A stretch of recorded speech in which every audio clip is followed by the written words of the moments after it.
Pois en sairmos do que chamamos parques naturais, seguimos visitando Galicia. Nesta ocasión imos ata a illa de Cortegada, que se ven polo momento aínda ten carácter privado, dentro de moi pouco será expropiada polo Ministerio pola Consellería, de Medio Ambiente, así que, quen sabe, dentro de pouco poderemos ver aqueles parentes dos habitantes que no seu tempo tivo a illa de Cortegada ata hai ben pouco, é dicir, principios do século pasado.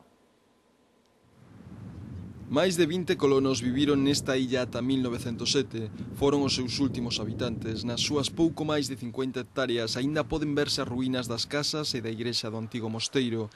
Hai máis dun século era habitual achegarse a Cortegada a través da canle dos viveiros. Si estaba bo tempo iban en barco, en botes, que traían unhas gamelas pequeniñas. E se non, iban polo camiño do carro, que era o camiño que quedan seco. Pasa así. Os daqui da casa van moitas veces no verano andando por aí. Pastora ten 83 anos, ela é a memoria viva da historia de Cortegada. Garda fotos, mapas e lembranzas. A súa nai viviu neste espazo ata que Carril decidiu entregarlle a illa ao rei Alfonso XIII como agasallo. Cando viñeron para o Carril, que ela e máis outros xóvenes que viñan todos contentos, é que as nais de todos que viñan chorando e mirando para a isla, cando viñan traían todo no bote para o Carril. E elas viñan contentas porque ali non tiña máis diversión que unha señora que se chamaba Señora Manuela, que tocaba moi ben a pandereta. Deste xeito foron deixando unha illa en que non pasaba o tempo. O que pasa é que os homes iban afora, a traballar afora, embarcados. Que ele andaba embarcado, mandaban de aquilo...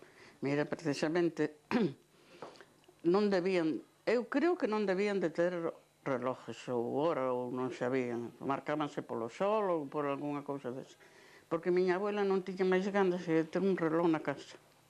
Os homes estaban embarcados e as mulleres traballaban unhas leiras ricas en cultivos. Traíanlle todo trigo, que teño unhas fotos con trigo, sembrado, as sembraduras de trigo, traballaban nas hortas, dice que as primeiras patacas, os primeiros produtos que había, que viñan ao mercado de Carril, que eran todos de Cortegada. E a illa pasou ás mans do rei.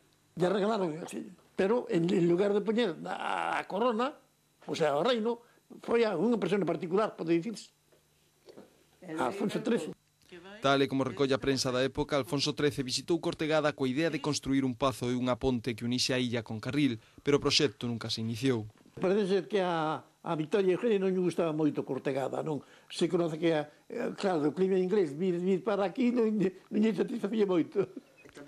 Pouco a pouco foi cambiando a paisaxe da illa. O seu ecosistema é moi pouco frecuente en Europa. Conta co meirande bosque de loureiros do continente con exemplares de ata 13 metros de altura. Antes non estaba tan poblada, Non, antes non estaba poblada, porque estaban os terrenos que tiñan as casas, as leiras, tiña todo... Sí, agora está todo bosque, pode dicirse. Pois non, agora hai moitos loureiros. Agora, debía de haber algún loureiro daquela, pero non creo que fora tanto bosque como agora, porque agora sí, agora hai loureiros. En 1958 a illa pasou ao patrimonio de Xoán de Borbón, que lla vendeu a unha inmobiliaria por 360.000 euros, 60 millóns de pesetas. A mí dábame pena, porque eu cando estaba meu abuelo de guardia en Cortegada, tiñan unha casiña ali que lla fixeran, bueno, que era de meus abuelos e repararon para os guardias. Non é a que hai hoxe, era outra.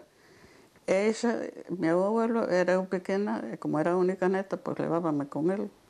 Eu dormía a siesta ali, estaba ali na casa eso. Pastora e Agustín gardan na casa a imaxe da Virxe de Cortegada. As romarías na illa que se celebraban en marzo e setembro eran moi concorridas pola especial devoción a esta figura. E miña naia pobre, bueno, cando veu a Virgen na casa hasta chorou.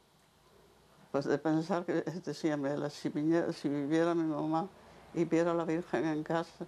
Nestes inicios do século XXI, Cortegada volverá a formar parte do patrimonio público. Eu propio, porque, en fin, sen de dominio público, pero conservala.